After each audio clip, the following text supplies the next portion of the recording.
Hello বন্ধুরা, আজকে আমি চলে এসেছি আবার একটা নতুন ব্লগ নিয়ে। আজকে আমরা সবাই মিলে যাচ্ছি দীপার্ঘদের গ্রামের বাড়িতে। হ্যাঁ, দীপার্ঘদের গ্রামের বাড়িটা একটা অসাধারণ জায়গা। তোমরা নিজের চোখে না দেখলে কেউ বিশ্বাস করবে না। দেখো, ওরা বাইকে যাচ্ছে, আমরা টোটোতে যাচ্ছি। আজকে তীর্থর বাইকটা ছিল না, তীর্থর বাইকটা বাবা নিয়ে গিয়েছিল। সেই কারণে আমরা দুজন টোটোতে আর ওরা দুজন বাইকে করে যাচ্ছিল।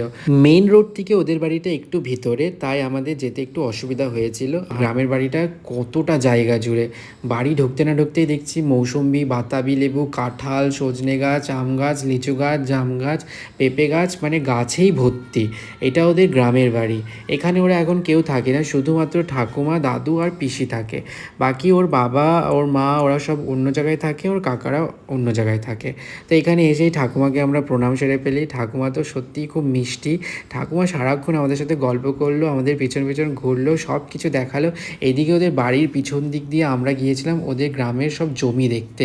মানে সে কত ধরনের চাষ হয়েছে, কত রকমের গাছ, আমি তো মানে জাস্ট দেখছি এদিক আর ওদিক, আর সবুজে সবুজ দেখে মনটা একবারে জড়িয়ে গিয়েছিল।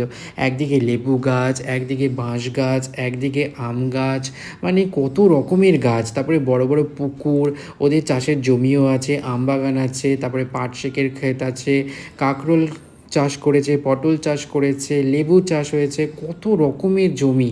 আমি তো দেখতে দেখতে মানে আমার মাথা জাস্ট ঘুরে গেল, এত জমি। আমি ভাবছিলাম দাঁড়া, এখানে একদিন এসে আমি রান্নার ভিডিও বানাবো। আমি এই জায়গাটা দেখে নিজেকে আর আটকে রাখতে পারছিলাম না। আমি চারিদিকটা ঘুরছিলাম, বলছিলাম আগে যে কেন এখানে আসিনি। তারপরে বললো চল একদিন তাহলে আমরা সবাই মিলে প্ল্যান করি, প্ল্যান করে এসে এখানে একটা রান্নার ভিডিও তুই শ্যুট করবি। আমি বললাম ঠিক আছে, তাহলে পরের বারে যখন আসবো রান্নার ভিডিওটা শ্যুট করবো। দেখো জায়গাটা কত সুন্দর। তো আমরা এখন এসেছি দীপার্ঘদের গ্রামের বাড়িতে। এখানে এখনও থাকে না আর কি। তো আমি আমি তীর্থ, বাপ্তু আর দীপার্ঘ চারজন মিলে ঘুরছি এদিকটা, ওদের জমি দেখছি। এই সব জমি ওদের, সব জমি ওদের।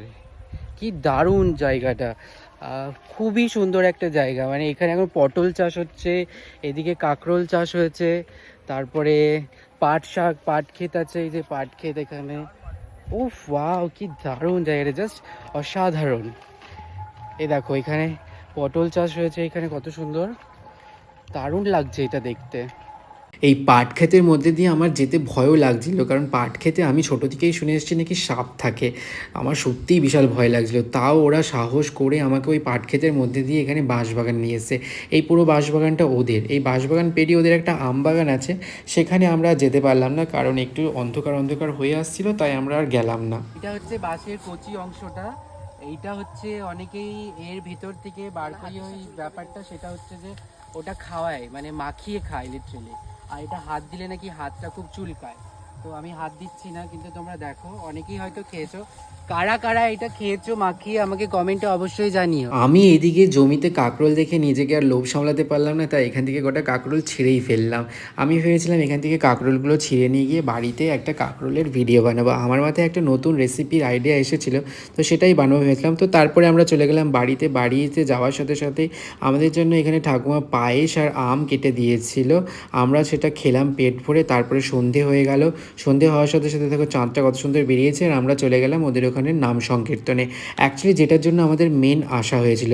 আসার সাথে সাথেই ফুচকার গাড়ি দেখে আমরা তো লোভ সামলাতে পারলাম না, গিয়েই শুরু করলাম ফুচকা খাওয়া। আর তোমরা বিশ্বাস করবে না, ফুচকাটা এতটাই সুন্দর ছিল যে আমি প্রায় 100 টাকার ফুচকা খেয়ে ফেলেছি। হ্যাঁ, এটাও শুনতে অবাক লাগলো, এটা কিন্তু সত্যি কথা। আমি প্রায় 100 টাকার ফুচকা খেয়ে ফেলেছি, মানে এতটাই আমার ভালো লেগেছিল।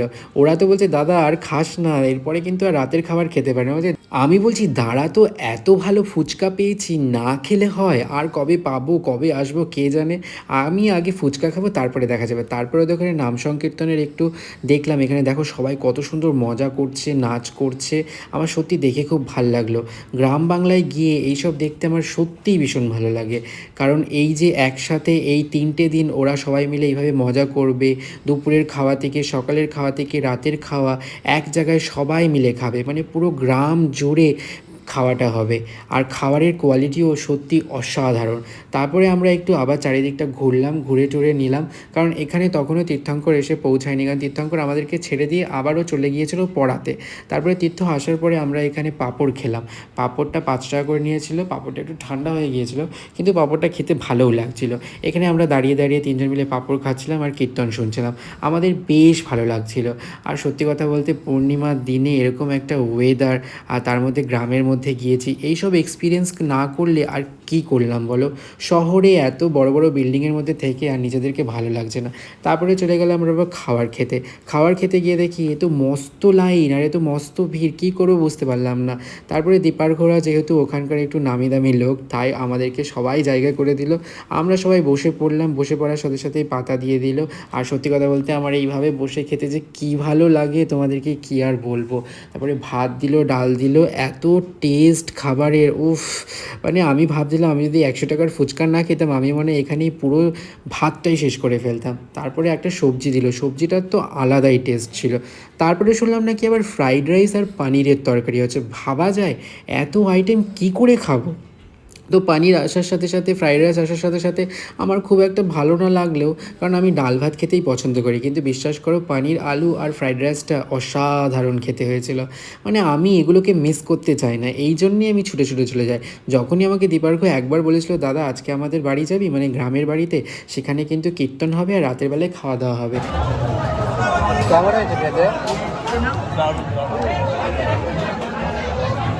তো আমি এক কথায় রাজি হয়ে গিয়েছিলাম যে চল আজকে যাবই। আর তোমরা তো ওদের নিজের মুখেই শুনলে খাবারটা কেমন খেতে হয়েছিল। তো তারপরে আমরা খাওয়া দাওয়া করে বাড়িতে গেলাম, ঠাকুমাকে টাটা করলাম, আর ঠাকুমা আমাদেরকে সবজি লেবুটা প্যাক করে দিলাম।